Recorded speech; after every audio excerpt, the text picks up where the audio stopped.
Hare Krishna devotees, welcome to Shloka Day. Today's Shloka is Shloka number 20 of chapter 9. So this begins a new section of the chapter 9. So let's cover what we have reviewed so far and also look at what the next 8 shlokas are going to be about. 9 shlokas are going to be about. So in shlokas 1 to 3, the Lord discussed the glories of knowledge, Rajaguhya, Rajavidya, right? So the glories of this most confidential knowledge. Then in shlokas 4 to 10, the Lord's relationship with the world. And then shlokas 11 to 19, how different people understand the Supreme Lord. So shlokas 11 to 12, the Lord talked about the impersonalists and how they mistake the Lord's body to be material, and how that's a dangerous path to walk down because it leads to demoniac tendencies and atheism. And then in shlokas 13 and 14, the Lord talked about his pure devotees. In shloka 15, 3 different types of upasakas. The one who worships himself as Brahman, the one who worships various demigods, and the one who worships the Virat Roop form of the Lord. And 16 through 19, we looked at the Vishwarupa Upasana, those who worship aspects of the material universe as representations, energies of the Supreme Lord, without knowing that it is the Supreme Lord. So now, in shloka 20, all the way to shloka 28, the Lord is going to talk about the difference between worshipping demigods and pure devotional service to the Supreme Lord, Sri Krishna. So here is 9.20. Traividya mam somapah puta papa. Traividya mam somapah puta papa. Yajnairištva svargatim prarthayante. Yajnairištva svargatim prarthayante. Te punyamasadya surendra lokam. Te punyamasadya surendra lokam. Ashnanti divyan divideva bhogan. Ashnanti divyan divideva bhogan. Word for word meaning, translation and purport by His Divine Grace, A.C. Bhaktivedanta Swami Srila Prabhupada ki jai. Traividyaha, Traividyaha, the knowers of the 3 Vedas. the knowers of the 3 Vedas. Mam, Mam, me. me. Somapaha, Somapaha, drinkers of soma juice. drinkers of soma juice. Puta, Puta, purified. purified. Papaha, Papaha, of sins. of sins. Yajnaihi, Yagnaihi, with sacrifices. with sacrifices. Ishtva, Ishtva, worshipping. worshipping. Swaha gatim, Svaha gatim, passage to heaven. passage to heaven. Prarthayante, Prarthayante, pray for. pray for. Te, Te, de, de, punyam, punyam, pious. pious. Asadya, Asadhya, attaining. attaining. Sura Indra, Sura Indra, of Indra. of Indra. Lokam, Lokam, the world. the world. Ashnanti, Ashnanti, enjoy. enjoy. Divyan, Divyan, celestial. celestial. Divi, Divi, in heaven. in heaven. Deva bhogan, Deva Bhogan, the pleasures of the gods.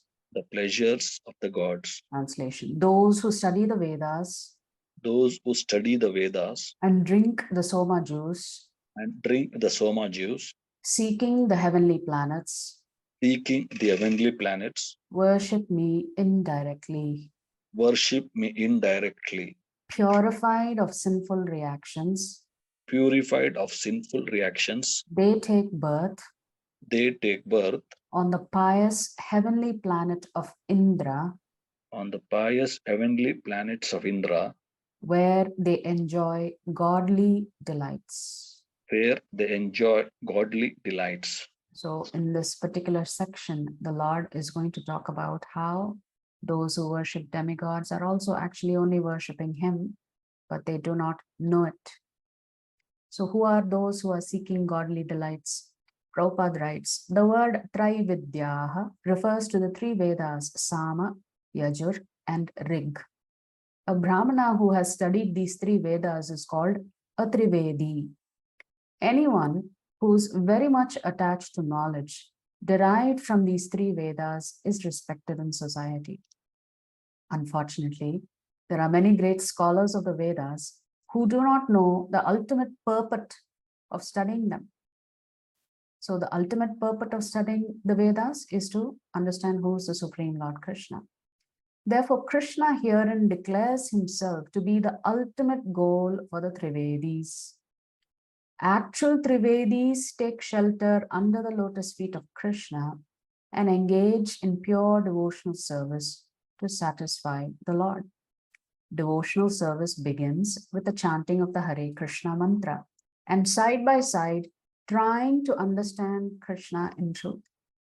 So Prabhupada is saying, your devotional journey has begun when you have started chanting the Hare Krishna Mahamantra, and simultaneously you begin to understand the philosophy of why Sri Krishna is the Supreme Personality of Godhead.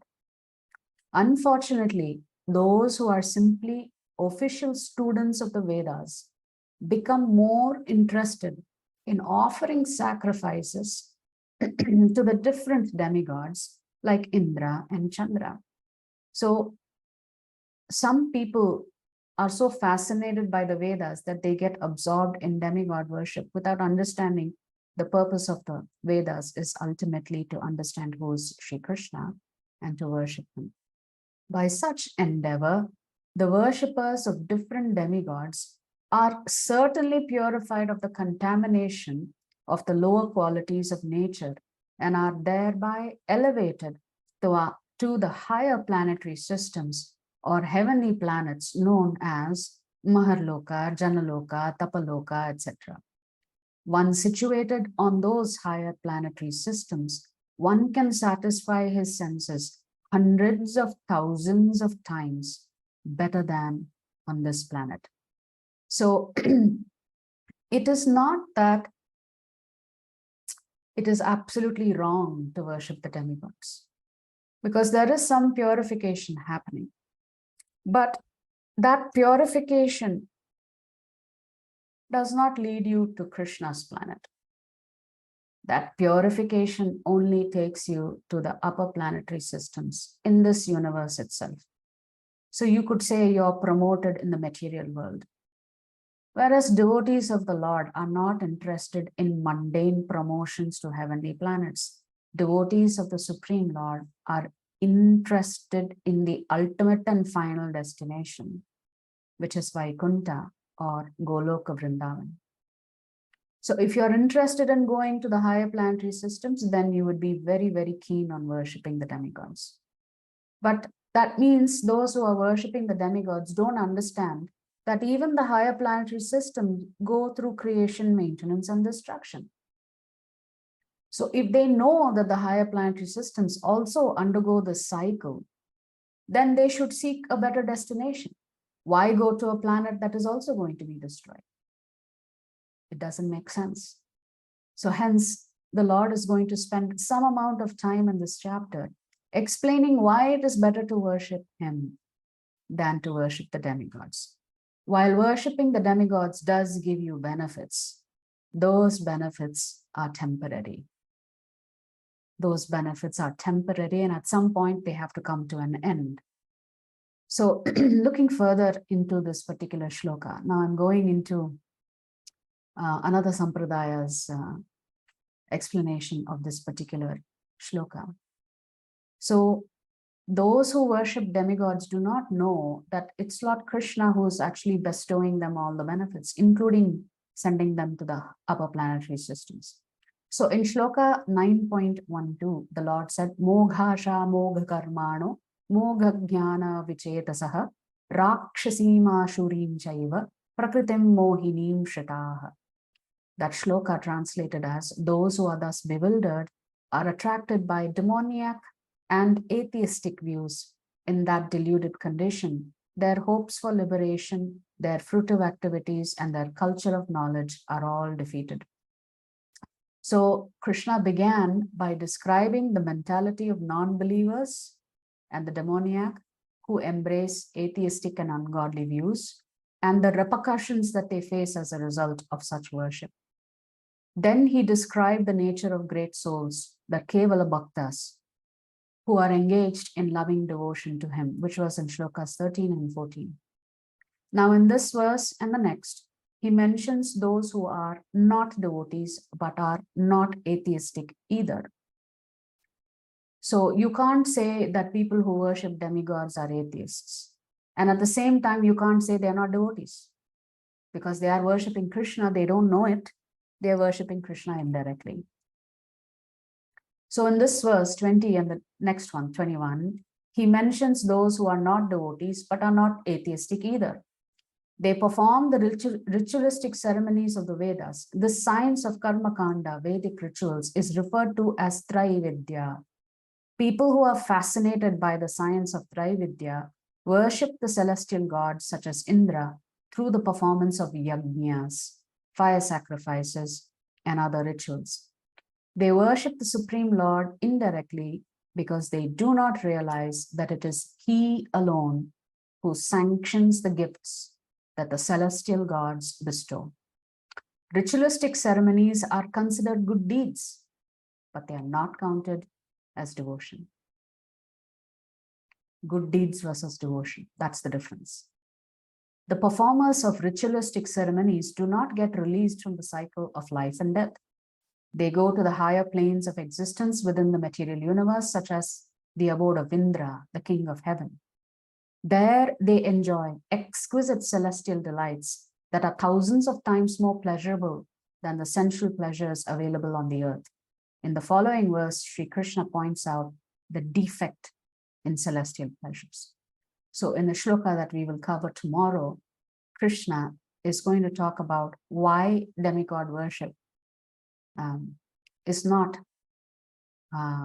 should not be encouraged and should be stopped. If you like our videos, please subscribe to our channel and turn on the bell notification. If you'd like to join our classes every day, please check the details in the description section of this video. We look forward to serving you.